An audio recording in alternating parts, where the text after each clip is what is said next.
Welcome to my YouTube channel Venus cricket trader. कैसे हैं आप सब लोग? आई होप आप सभी अच्छे होंगे।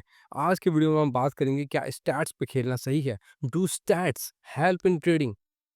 काफ़ी लोग मेरे से अक्सर पूछते हैं मेरे पास ना इतने तरह के स्टैट्स हैं, मेरे पास इतने तरह की स्ट्रैटेजीज हैं, बट लेटर ऑन जब मुझे कॉन्टैक्ट करते हैं तो वो यही कहते हैं कि वो ओवरऑल लॉस नहीं है, उसका फ़ायदा नहीं उठा पा रहे हैं। कारण क्या है? कारण उसका ये है कि या तो उनके पास जो स्टैट्स हैं वो यूज़लेस हैं, या तो वो उन स्टैट्स को अच्छे से इंटरप्रेट नहीं कर पा रहे हैं, उनका एनालिसिस नहीं कर पा रहे हैं अच्छे से। क्योंकि लोगों का ये मानना है कि स्टैट्स उनके पास को एक बहुत ही वैल्यूएबल चीज़ है, जो कि थोड़ा बहुत है भी। मैं ये नहीं कहता कि स्टैट्स वैल्यूएबल नहीं है। मैं खुद स्टैट्स के बेस पे काफ़ी ट्रेडिंग करता हूँ। प्रॉब्लम ये है जब लोग स्टैट्स को अ, मिक्स करते हैं बैटिंग के साथ, तो वो चीज़ें केवल हाथों हाथ नहीं जाती हैं। तो बहरहाल मैं आपको इस वीडियो में ये बताऊंगा कि क्या स्टेज पे खेलना सही है, किन कंडीशन में सही है, किन कंडीशन में सही नहीं है।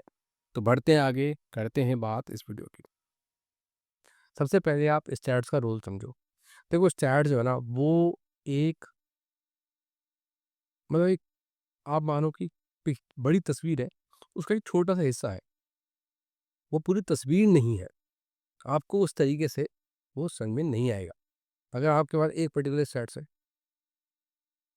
तो आप उससे पूरी एक इमेज नहीं बना सकते।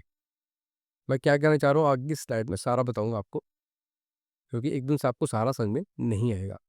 जैसे हिस्टोरिकल डेटा है अगर आपके पास, तो उससे आप एक ट्रेंड प्रेडिक्ट कर सकते हो। बट आज के टाइम में और स्थिति के हिसाब से वोलेटिलिटी इतनी बढ़ रही है कि उसका आप बेनिफिट नहीं उठा सकते, उसको आप प्रेडिक्ट नहीं कर सकते। जैसे मैं आपको एक बताता हूँ, एक ग्राउंड हुआ करता था केप टाउन, हुआ करता क्या था अभी भी है। अ, उसमें ना शाम के समय ऐसी हवा चलती थी वहाँ पे, वो थे आपका पहाड़, तो बॉल बहुत ज़बरदस्त स्विंग होता था। जो जिन भी लोगों को वो स्टैट्स पता था उन टाइम में, ख़ास तौर से गोरे, वो बहुत पैसा कमाते थे। बिकॉज़ इंडियंस के पास आज से 20 साल पहले वो चीज़ें नहीं थी। अब क्या है, अब वो चीज़ें आपको पता है, लेकिन मैं आपको बताऊँ पिछले 5, 7, 10 सालों में वो ट्रेंड होना अब कम हो गया है, क्योंकि उन्होंने पिच में चेंजेस कर दिए। अब सेम जो ग्राउंड है, ग्राउंड सेम है, सेम नाइट मैच होते हैं, बट वो आउटपुट निकल के नहीं आता। सो इस तरह से आपको बता रहा हूँ कि अगर आपका स्टैट्स है तो आप उसका बेनिफिट उठा पाओगे, ये ज़रूरी नहीं है। और इसका ये मतलब भी नहीं कि स्टैट्स जो है वो यूज़लेस है। एक अगला सवाल आता है कि क्या जो एआई है वो फंटर की हेल्प करेगा या बुकमेकर की? तो मेरा कहना है दोनों की हेल्प करेगा। बट जो बुकमेकर्स हैं वो उसका बेहतर फ़ायदा उठा सकते हैं, उनके पास नॉर्मल डेटा होने के अलावा उनके पास फंटर्स का भी डेटा है। फंटर्स किस रेट में एंट्री करता है, किस रेट में एग्ज़िट करता है, कब उसको डर लगता है वो मैच से भागता है, कब वो पैनिक होके ज़्यादा बैटिंग करता है, कब वो डर के मारे सौदा ही नहीं करता। उनके पास सारा डेटा है। दूसरी बात उस डेटा के बेसिस पे, क्योंकि उनको उनको आपके बैटिंग हैबिट्स का पता है, वो आपको मैनिपुलेट भी कर सकते हैं कुछ सर्टेन टीम्स पे या सर्टेन कंडीशन में बैट करने के लिए। जैसे कि अभी कुछ दिन पहले एक मैच हुआ, वुमेन्स का मैच था, मैंने उसमें 172 रन भी दी हुई थी यस करने को आपको, ठीक है? इंग्लैंड के 15 ओवर में 135 पे 0 स्कोर था। इंग्लैंड वुमेन का बात कर रहा हूँ, मैच था वो किया ओवल पे था, बहुत बढ़िया बैटिंग पिच है, बहुत बढ़िया। अगर आपके हाथ में विकेट है ना, तो आप लास्ट के 5 ओवर में कोई सीलिंग नहीं है, वहाँ आप कितना रन बना सकते हो। लंबी कैच थी 196, बनी क्या? 171। तो आप देखो, सबसे ऊपर तक गई थी, सबसे नीचे तक पिटी है, वो भी ऐसी पिच के ऊपर जहाँ पे लंबी पिटने का कोई चांस नहीं बनता। अगर ये हुआ होता चेन्नई में, अगर ये हुआ होता कोलंबो में, अगर ये हुआ होता लेट्स से कोई और ट्रिकी पिच जहाँ पे होती है वर्ल्ड में, वहाँ पे तो हम बात फिर भी एक बार को मान लेते कि पिच में कुछ ऐसा हो गया। जैसे एक साउथ अफ्रीका में एक वेन्यू पर्ल वहाँ पे हो गया तो बात समझ में आती है। बट उस पिच पे जहाँ पे बॉलर्स के लिए कोई हेल्प ही नहीं है और आपके हाथ में विकेटें भी हैं, आप थोड़ी बहुत नहीं 25-30 रन भी नीचे कैसे पीट सकते हो? सो इट्स क्लियर कि उस कंडीशन में हम और आप जो शैट्स के बैट करते हैं उनको उनको एक तरह से खींचा जाता है कि आप इस पर्टिकुलर चीज़ पे बैट करो। जब हम करते हैं उसका उल्टा होता है। सेम उसका कई बार ऐसा भी होता है, नेगेटिव मैचअप भी होता है। 2021 का आप आईपीएल उठा के देख लेना, चेन्नई में हो रहा था, रन नहीं बन रहे थे। फिर अचानक से एक मैच हुआ, मैच चौथा या 5वां मैच था, कोलकाता और आरसीबी के बीच में। कोलकाता और आरसीबी के मैच था चेन्नई में, 2021 में। और कोलकाता ने, आई एम सॉरी, आरसीबी ने सिर्फ 200 मार दिए, वो भी कब, जबकि पहले 2 विकेट बहुत जल्दी दे दिए थे और उसमें चक्रवर्ती बहुत ज़बरदस्त फॉर्म में चल रहा था। तो बस उस समय लोग नोट पे गए और उनको मारा गया। बहरहाल, दूसरी बात, तीसरी बात, फंटर्स के पास बहुत ही लिमिटेड पैसा होता है। आप ये नहीं कर सकते कि जो चैट जीपीटी की प्रीमियम सर्विस आपने हायर कर लिया, और भी जो बेटिंग फर्म्स होंगी या और भी जो एआई की अच्छी फर्म्स होंगी, प्रीमियम सर्विस देती होंगी, वो आप उनको हायर कर लें। It's not possible. फंटर का पैसा ही नहीं होता तो वो प्रीमियम सर्विस तो काहे कहाँ से हायर करेगा, ठीक है? तो ये सब चीज़ें जो सब मिलके थोड़ा-सा बुक मेकर्स के फ़ेवर में जाती हैं, और दुनिया का भैया उसूल है, बड़ी मछली हमेशा छोटी मछली को खाती है।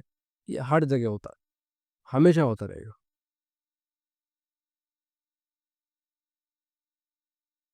मैं आपको फ़ायदे बताता हूँ, प्रोज़ बताता हूँ स्टार्स के ट्रेडिंग के अंदर। आपको प्लेयर की फ़ॉर्म, कंसिस्टेंसी के ऊपर आप बेट कर सकते हो। जैसे अगर कोई प्लेयर है वो फ़ॉर्म में चल रहा है, लाइक डकेट, लास्ट 2-3 साल से फ़ॉर्म में चल रहा है, आप उसको इन्वेस्ट कर सकते हो।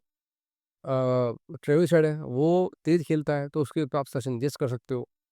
ऐसी बहुत सारी चीज़ें। एक ट्रेंट बोल्ट है, आप कभी देखना वो फर्स्ट ओवर विकेट निकाल लेता है। मोस्टली ऐसा है कि फर्स्ट ओवर विकेट निकाल लेता है वो। सब बहुत करता है वो ये वाला काम वो।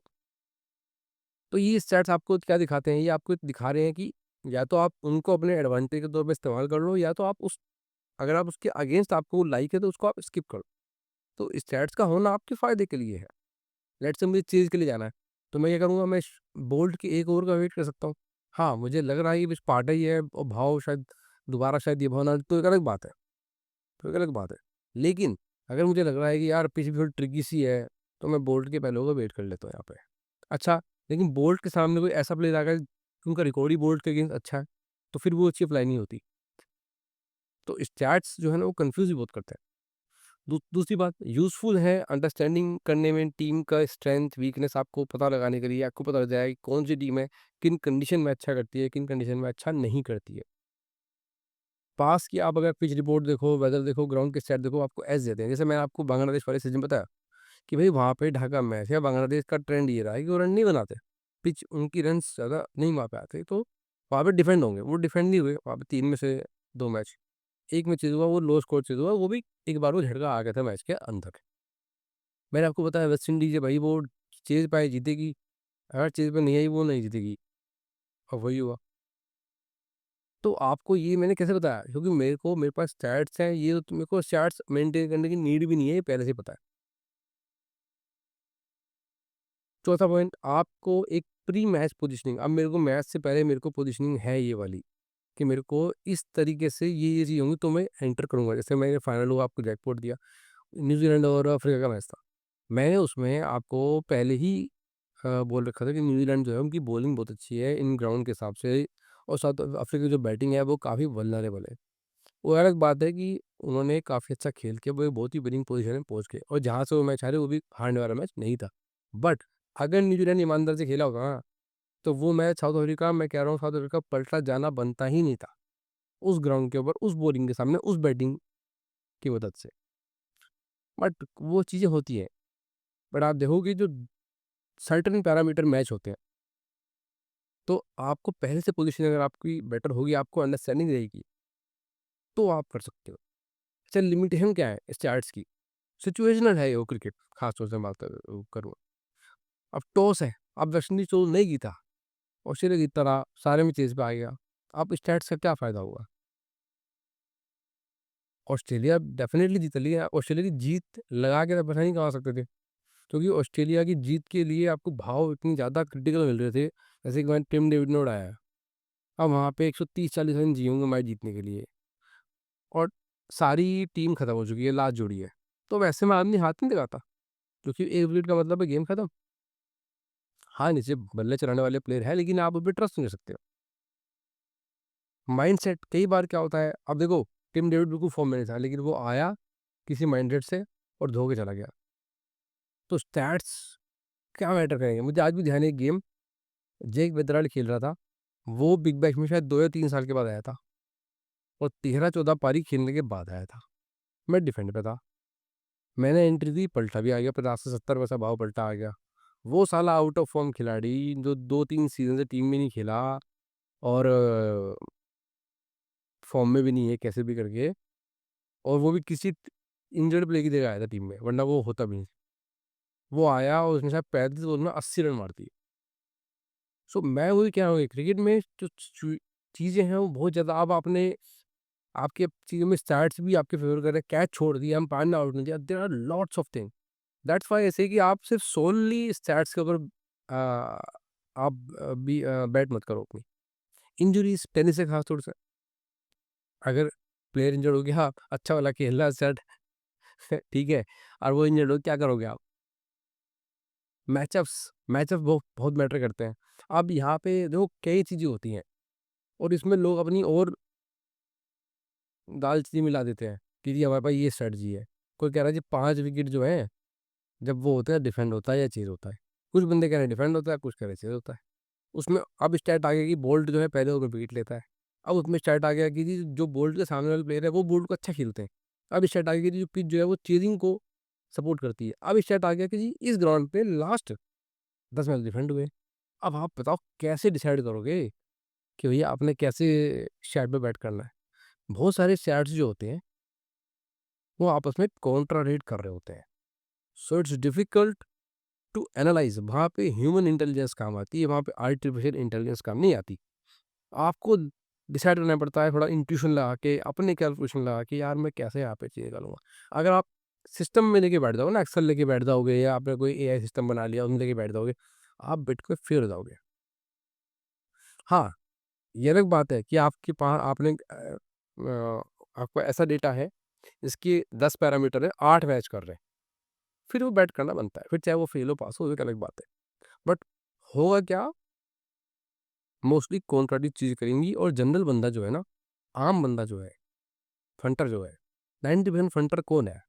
90% फंटर वो है जो बहुत ज़्यादा अ, डेटा वेटा को एनालाइज़ नहीं कर सकता अच्छे से, ठीक है? तो दूसरी बात क्या है, जो स्टैट्स है, वो हमेशा हाई प्रेशर गेम में अनप्रेडिक्टेबल मोमेंट्स में वो फेल जाता है। एग्ज़ाम्पल दूँ, 2019 का वर्ल्ड कप फाइनल, इंग्लैंड बहुत अच्छा खेल रहा था, फाइनल में लोटपोट हो गया। इंडिया बांग्लादेश का मैच था 2007 वर्ल्ड कप में, इंडिया फेल हो गई। बांग्लादेश से बाहर हुई वनडे के अंदर, और पाकिस्तान आयरलैंड से बाहर हो गई। तो ऐसे तमाम है। वर्ल्ड कप 1983 में इंडिया जीत गई वेस्ट इंडीज़ से, कालो से। क्योंकि अब स्टैट तो कह रहे हैं कि चेज़ होगा, अभी थोड़ा तो प्रेशर बढ़ गया खिलाड़ियों पे, ठीक है? या बॉल अचानक स्विंग होने लगी, पहले रिवर्स स्विंग भी एक बड़ा इम्पोर्टेंट फैक्टर हुआ करता था। अब उस केस में स्टैट्स काम नहीं करेंगे, उस केस में स्टैट्स काम नहीं करेंगे, क्योंकि जो ग्राउंड पे रियलिटी बदल चुकी है। तीसरा पॉइंट, नया प्लेयर आता है, कोई डेब्यू करता है, ठीक है? तो वो भी डेटा को भाई ऐसी की तैसी कर सकता है। अब एग्ज़ाम्पल दूँ आपको, वैभव सूर्यवंशी आईपीएल में खेला, और जब इसने खेला तो स्टार्टिंग के ही 2-3 मैचों में बहुत कूटा, दबा गया, बहुत कूटा भाई। सामने कौन बॉलर है, कौन नहीं, किसी को नहीं छोड़ा भाई उसने, सबको पेला उसने। अब क्यों? अब इसकी इसमें स्टार्ट क्या करेंगे? जनरली नया प्लेयर आएगा तो आप क्या करोगे, उसकी रन लाइन्स को नोट करोगे। या तो आप चले जाओगे डिफेंड पे, तो आपको लगेगा यार ये विकेट तो एक तरह से आना ही है। पता लगा वही धो के चला गया, और वो ऐसा धोया कि वो आउट ही नहीं हुआ, फिर सब खत्म ही कर दिया उसने। सो मैं वही कह रहा हूँ कि जो स्टैट्स हैं, सिर्फ आपने देख लिया कि हाँ नबी नया प्लेयर आता है तो रेयरली ऐसा होता है कि वो इतना अच्छा खेले। अब पॉइंट ये है कि जो मैं आगे बताऊंगा, ये ये स्टैट जो है ना वो ऑलरेडी प्राइज्ड होते हैं। या मैं उससे पहले आपको कुछ एग्जांपल और देता हूँ। ये एग्जांपल देखो, ये मैच था इंग्लैंड और श्रीलंका के बीच 2019 के वर्ल्ड कप में, ठीक है? एआई, वैसे इसको एआई ही बोलेंगे, ठीक है? अगर आप सोचते हो कि एआई को नई टर्म, नहीं, एआई वैसे एआई क्या करता है, एआई भी बस डेटा ही है। पहले जो डेटा था उसको लाइक ह्यूमन प्रोसेस करता था, ठीक है? अब उसको एआई प्रोसेस करता है, ह्यूमन ने उसको उसको देते आ रहे हैं डेटाबेसेस पे, मतलब अब वो ऑटोमेटिकली इंटरनेट पे जो भी हर चीज़ अवेलेबल है उसके हिसाब से डेटा को मैनेज करता है, गैदर करता है, प्रोसेस करता है। ह्यूमन को यही काम करने में बहुत समय लगेगा। ऐसा नहीं कि ह्यूमन वो काम नहीं कर सकते, वो भी कर सकते हैं। तो वही हो रहा है, पहले भी यही था। अगर आप देखो विन प्रेडिक्टर, ये एआई है बेस्ड ऑन द डेटा। जो पास्ट में जो डेटा हुआ है, स्टैट्स रहे हैं, उसके बेसिस पे श्रीलंका के विनिंग परसेंटेज बता रहा था वो 4%, और श्रीलंका ये मैच जीत गई, वो भी 20 रनों से। 200 रन के स्कोर उन्होंने 20 रन से डिफेंड कर लिया। कई बार आप देखे होंगे लंबी दिखा रहा है 320, माना 220। तो जो विन प्रोजेक्टर है, स्कोर प्रेडिक्टर है, वो दिखा रहा है आपको एआई के बेसिस पे या डेटा के बेसिस पे या स्टैट्स के बेसिस पे, बट अब बना 220। आपको एक सेट मिलेगा कि टीम ने चेंज किया हुआ है लास्ट सक्सेसफुली 9 में से 8 बारी। बट यहाँ पे ये इंपॉर्टेंट है कि वो जो 9 में से 8 बारी है, वो जिम्बाब्वे के अगेंस्ट किया है, आयरलैंड के अगेंस्ट किया है, वेस्ट इंडीज के अगेंस्ट किया है। और जब किया है, तो क्या हमें उस पे करने का भाव भी मिला है? ये मैटर करता है।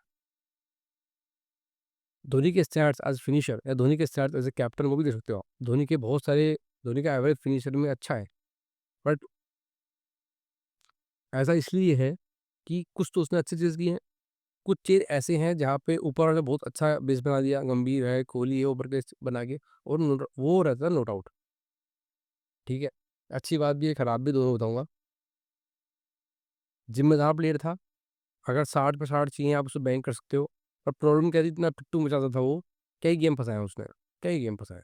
लोग उसके जिताए हुए में ध्यान है, उसके हारे हुए में ध्यान नहीं है धोनी के। 2 मैच तो मैं आज भी ध्यान है मेरे को, 2 या 3 मैच, जब वो 8 रन बनाने थे लास्ट ओवर में, 8 रन नहीं बने उससे। एक था ब्रावो के अगेंस्ट, एक तो ज़िम्बाब्वे का चतारा कोई था बॉलर, 8 रन नहीं बने। तो ख़ैर, अब स्टैट्स के पे लोग बोलते हैं कि धोनी बहुत अच्छा कप्तान था, बट लोग भूल जाते हैं कि टेस्ट में उसके स्टैट बहुत ही खराब है, बहुत ही खराब है। ऑस्ट्रेलिया में गए थे 2011-12 में 4-0 से सुपड़ा साफ। 11 में गए थे इंग्लैंड 4-0 सुपड़ा साफ। फिर ऑस्ट्रेलिया दोबारा गए थे 15 में 2-0 सुपड़ा साफ। ये सब ऐसे मतलब ऐसे-ऐसे इवेंट हुए हैं ना उसके टाइम में, और ये सब ऐसा भी नहीं कि सिर्फ सुपड़ा साफ ही और हम 0 से हार रहे हैं। मैच चल रहे 2 दिन, ढाई दिन, 2 दिन, ढाई दिन ऐसे मैच चल रहे हैं। फुल बेइज़्ज़ती हो रही है, जिसे कहते हैं। तो ये कप्तान जिसको आप मानते हो वो अच्छा कप्तान है वनडे, टी20 में, और टेस्ट में फुल्ली फिट हो रहा है। तो उसको या तो आप ये बोल सकते हो हाँ जी, कप्तान तो अच्छा है, लेकिन वो सिर्फ ओडीआई और टी20 का अच्छा कप्तान है, टेस्ट का नहीं है। तो मैं वही कह रहा हूँ, स्टैट्स को आपको देखना आना चाहिए। दूसरी बात, अ, अगर आप कोहली को देखोगे उसके अगेंस्ट में, तो कोहली का जो रिकॉर्ड है वो ओवरऑल काफ़ी अच्छा है, ओवरऑल। बट कोहली के पास आईसीसी की ट्रॉफी नहीं है। तो आप स्टैट्स को कैसे देखते हो वो आप देख लो। मेरे हिसाब से द बेस्ट कैप्टन जो इंडिया में रहा है वो रहा है सौरव गांगुली, जो उसने पौधे लगाए। युवराज, ज़हीर खान, गंभीर, हरभजन सिंह, आशीष नेहरा, मोहम्मद कैफ, धोनी खुद, ये सब पौधे गांगुली ने लगाए सन 2000 में। जब ये पौधे पक गए, बड़े हो गए, पेड़ हो गए, फल देने लगे, तो धोनी कप्तानी पा गया था। ठीक है? क्योंकि ये सब प्लेयर खिलाड़ी एक्सपीरियंस हो चुके थे, युवराज, ज़हीर खान, हरभजन, ये सब मिला के। तो वो बेस्ट टाइम मिला धोनी को। वहीं जब ये सब निकल गए बारी-बारी से, तो कप्तानी रिकॉर्ड खराब हो गया टेस्ट क्रिकेट में उसका, धोनी का। तो खैर बहरहाल, मुद्दे की बात ये है कि आप, अच्छा, मैं धोनी को अगर बांग्लादेश का कप्तान बना था, तो क्या बांग्लादेश ऑस्ट्रेलिया को हराने लग जाता? क्या ये होता? नहीं होता। धोनी कितने भी दिमाग लगा के टेस्ट क्रिकेट में हमारा रिकॉर्ड इंप्रूव नहीं कर सका ना। मैं धोनी को ब्लेम नहीं कर रहा हूँ, बट मैं ये कह रहा हूँ कि जो लोग ये समझते हैं कि जी ओडीआई गिनती उसकी बदौलत दी हुई है, तो ऐसा नहीं है। ये मेरा नज़रिया स्टैट्स को देखने का।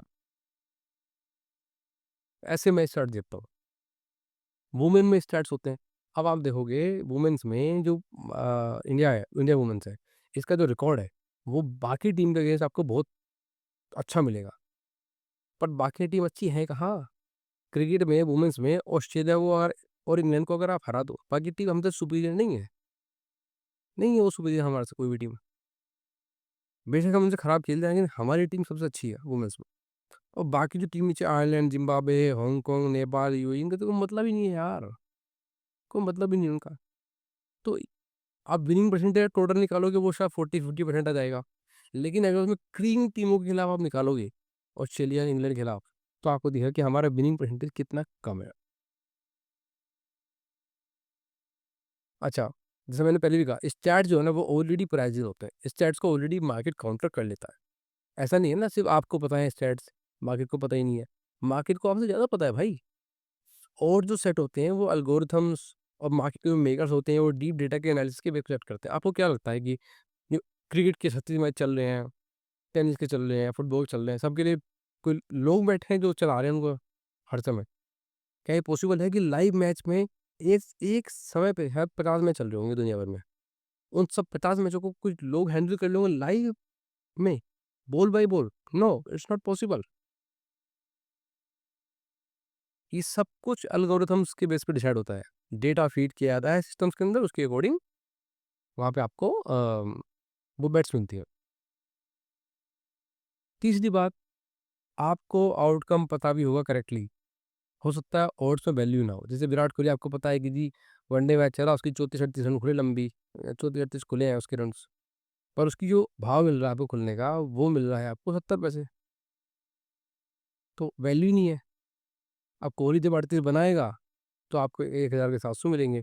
जब नहीं बनाएगा तो 1000 पूरे जाएँगे। ओवरऑल देखोगे तो आपको उतना बेनिफिट नहीं होगा उसका। या मैं आपको 2021 का डेटा देता हूँ, 2021 के वर्ल्ड कप का, 2021 के ही 2020 की आईपीएल का। आप निकाल के देख लेना, जो टीम टॉस के बाद फेवरेट रही थी, 90% टाइम वही टीम जीत गई। अब आप कहोगे जब 90% टाइम वो जीती तो मैंने तो बहुत पैसा कमाया होगा। पर जवाब है नहीं। क्यों नहीं कमाया? कमाया इसलिए नहीं क्योंकि वो टीम ही फेवरेट थी। मैं क्या कमाता खेल के बता उसमें? तो पॉइंट नंबर 1 है कि जो आपको पता है वो मार्केट को पता है। ठीक है? अल्टीमेट बात क्या है?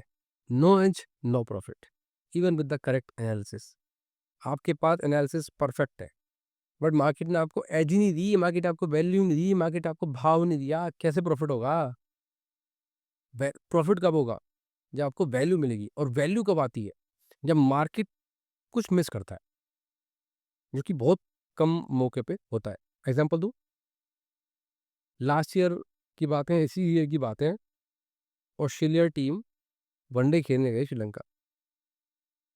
Sri Lanka full fledge team, Australia की जो टीम थी वो अ, उतनी स्ट्रॉन्ग नहीं थी, कुछ प्लेयर मिसिंग थे उससे। मार्केट भाव क्या खोल रहा है? 50 पैसा। अब यहाँ पे मार्केट गलत है। इस तरह से आपको सपोर्ट करना है कि भाई श्रीलंका अपने घर में बहुत स्ट्रॉन्ग है, वो इंडिया को हरा देती है। ठीक है? अपने बॉलिंग के बेस पे, स्पिन पिच के बेस पे। तो ऑस्ट्रेलिया के जो आए बाएँ-साएँ बल्लेबाज है, ट्रेविस हेड, जेक मैकगर्क, ये कैसे चलेंगे स्पिनिंग पिच पे? मैक्सवेल, पागल आती, ये कैसे चलेंगे स्पिन पिच पे भाई? नाच जाएँगे तो नाच रही है वो। श्रीलंका ने हरा दिया उनको। श्रीलंका ने इंडिया को हरा दिया। मा उसको बनाना तो 250, फटाफट से 50 रन मार दिए 8 ओवर में इंडिया वालों ने। भाव आ गया 20 पैसे, 15 पैसे। अबे तुम्हें क्या लग रहा है कोलंबो में क्या इतना आसान है चेज़ करना? ये मोमेंट है जहाँ पे हम कहेंगे मार्केट गलत है। अब हमारे पास स्टैट्स है, स्टैट्स क्या है? कोलंबो में डिफेंड होते हैं और मार्केट भाव किस पे दे रहा है हमको? अपोजिट टीम पे। तो बल्ले-बल्ले, बैट करो। अब वहाँ पे क्या होगा मैं आपको बताऊँ? 100 बार आप बैट करोगे, 70 से 75 बार आपको प्रॉफ़िट होगा कम से कम, 70 से 75 बार। लेकिन ऐसी 100 बैट आपको साल में मिलेंगी नहीं। साल में मैच होते हैं कितने हज़ार 2000 मैच होते होंगे शायद से। पर आपको ऐसी 100 बैट नहीं मिलेंगी साल में। ऐसे 100 मौके नहीं मिलेंगे आपको। ये रेयर होते हैं, कम होते हैं। बट फिर भी ये तो मैंने आपको वो बता दिया कि जहाँ पे सब चीज़ें मैच कर रही हैं आपके फ़ेवर में। बट सम टाइम ऐसा होता है कि 10 में से 6-7 चीज़ें मैच कर रही हैं, वहाँ भी बेट करना बनता है। ठीक है? तो ये मैंने आपको बताया है। अब अगला चीज़ आती है कि आप किस तरह के टूर्नामेंट में ट्रस्ट कर सकते हैं स्टार्स को। तो जैसे लीग होती है बड़ी, आईपीएल, बिग बैश, डी100, इंटरनेशनल्स, इनमें आप स्टार्स को ट्रस्ट कर सकते हो। जितना ग्रेड बढ़ेगा, उतनी ज़्यादा आप ट्रस्ट कर सकते हो। जैसे इंटरनेशनल से आपको मैं ट्रेंड बताता हूँ स्पेसिफिकली होते हैं ना, ठीक है? बहुत से लोग हैं, वो डिफेंड खेलते रहते हैं और उनकी खूब चुदाई होती है वर्ल्ड कप जैसे टूर्नामेंट में। क्यों होती है? क्योंकि तुक्के खेलने बंदे आते हैं वर्ल्ड कप में। वर्ल्ड कप में आप ये कम देखोगे कि डिफेंड हो गया, अच्छी टीम खेल रही है, like India, like Australia, like England, ये टीम गिफ्ट कर दे। हालाँकि हर वर्ल्ड कप में एक टीम तो ऐसी होगी जो करेगी, लेकिन नो टीम जो बाकी टीम होंगी, वो ऐसा नहीं करेंगी। वो ऐसा नहीं करेंगी। इसीलिए क्या होता है कि आप सोचते हो यार डिप मार्केट इतना अच्छा रेट आपको दे रहा है, आप बेट करते हो, लेकिन क्योंकि आपने पूरे साल वही देखा होता है कि यार कोलैप्स तो कहीं से भी आता है ना? और आप पैसे कमा जाते हो, लेकिन अब नहीं हो रहा वो, क्यों नहीं हो रहा वो? इसलिए नहीं होता क्योंकि वहाँ फिक्सिंग नहीं होती। तो आप इंटरनेशनल में चार्ट्स पे बेट कर सकते हो, बाकी जो लीग्स है वहाँ भी कर सकते हो। या तो फिर जहाँ पे 2 एक्सपीरियंस टीम या साइड खेल रही हो, ठीक है? जैसे इंडिया ऑस्ट्रेलिया खेल रही है, आप कर सकते हो। इंडिया की बात तो खेल रही है तो आप बेट नहीं कर सकते। या 2 इक्वल प्लेयर हैं, टेनिस की बात अगर मैं करूँ तो। अच्छा, ये रहा मेरा टेलीग्राम चैनल। आखिरी चीज़ पे आने से पहले मेरे टेलीग्राम चैनल को जॉइन कर लेना, लिंक को डाल दूँगा डिस्क्रिप्शन में। आपसे रिक्वेस्ट है लिंक के थ्रू जॉइन करें, ना कर पाएँ करें मुझे मैसेज, ये मेरा यूज़र नेम है। ऐसा क्यों कह रहा हूँ? ताकि आप किसी फेक चैनल में ना पहुँच जाओ। आखिरी पॉइंट पे आते हैं बॉटम में। स्टैट्स पे देखो भैया, ठीक है? बट स्टैट आपके सामने होंगे, बट उनका एनालिसिस करना, अच्छा एनालिसिस करना, वो इम्पोर्टेंट रहेगा। बहुत कम ऐसे मौके मिलेंगे जब मार्केट आपको अच्छे सेट्स पे बेट करने के लिए अच्छी वैल्यू देगा। जब ऐसा होगा तब आप पैसा कमाएँगे।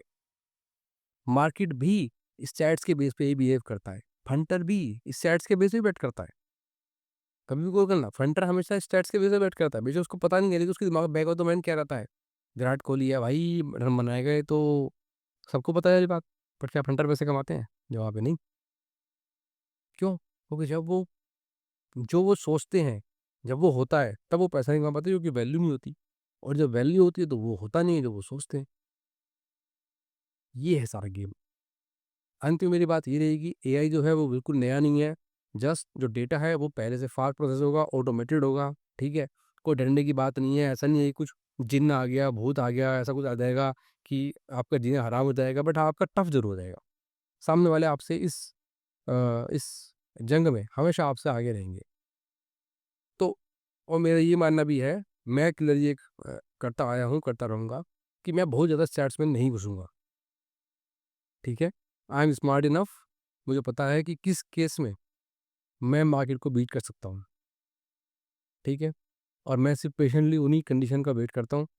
वो बहुत कंडीशन बहुत कम टाइम पे होंगी, इसलिए मैं कम वेट करता हूँ और यही मेरी सक्सेस का या सर्वाइवल का रीज़न है। अगर आप भी इस वीडियो को देखें, आपको वीडियो समझ में आई है, पहली बात तो पता नहीं यहाँ तक देखी कितने लोगों ने होगी, मगर अगर आपने देखी है, आपको समझ में आई है, तो आप भी कर सकते हैं। बट ये मेरे को पता नहीं कि आप ये वीडियो देखने के बाद इसे याद रख पाओगे या नहीं। पहला इतना लंबा देखना, फिर इसको समझना, फिर इसको याद रख पाना। अगर आप ये काम कर गए यानी कि आप में वो बात है कि आप अ, यहाँ पे टिक के पैसा कमा सकते हो। वरना स्टार्ट्स ये, स्टार्ट्स वो, स्टार्ट्स ये, स्टार्ट्स वो करते रहेंगे। लाइफ जैसे चल रही थी वैसे चलेगी। इस वीडियो में इतना ही, मिलते हैं आपसे किसी और वीडियो में। Till then good bye, good luck.